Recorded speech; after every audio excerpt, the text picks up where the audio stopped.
Hello everyone, thank you again for tuning into this week's video. So today we're talking about imagination, and as I said last week that I took some time off because I needed to develop an efficient system for these videos. They're just going to be like 3 points for each particular video that I think are the most important key takeaways for each video. So this video on imagination, I'm going to be dealing with visualization, thinking from the end, and contemplating yourself as surrounded by the conditions you intend to produce.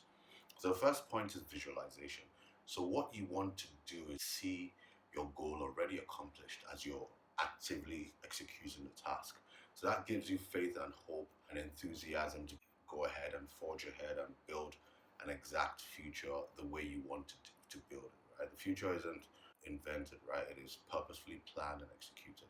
You want to execute your goal with that visualization or that purpose in mind, that hey, I can already see myself in possession of this goal, or I can already see myself in possession of this aim or purpose, and because I've seen it already in my mind, it's already executed in reality. So a good notion for this is basically writing down your goal, and as we discussed in the first lesson, and then looking at that goal every morning and every evening, and then visualizing yourself as already accomplishing that goal in particular. And you might have 10 goals in a year or 20 goals in a year that you want to efficiently work out. You can actually visualize yourself accomplishing these goals, maybe 10 minutes, maybe 15 minutes every day, and morning and evening, or maybe even at lunchtime as well, whenever you have some free time, to just sort of contemplate yourself as already accomplishing this goal. And that drives you, and that gives you that faith to run on, and that builds up your hope. If you need that evidence, you need to see it in your mind's eyes, and then it would gradually come to fruition. So that's number one, that's visualization. The next point that I'm going to discuss is seeing things from the end, seeing the end of the situation before you actually begin.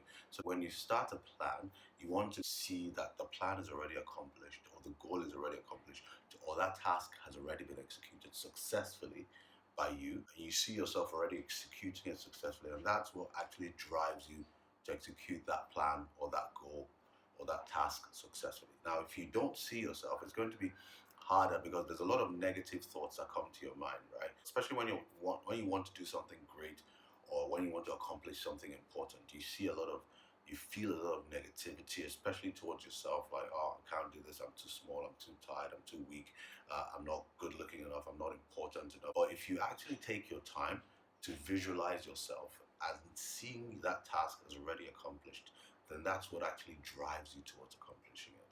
That faith in your mind and faith in yourself and faith in your creator drives you towards accomplishing that task.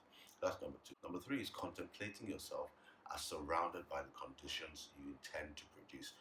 When you see yourself as already accomplishing something, or the goal you wish to accomplish, you already see yourself as doing it, then that drives your mind forward. That pulls you from your current situation into where you're supposed to be, or into where your mind sees yourself. That allows you to plan your time, plan your day, plan your time efficiently, so that you're actually going out every day to accomplish your task and not lazing around.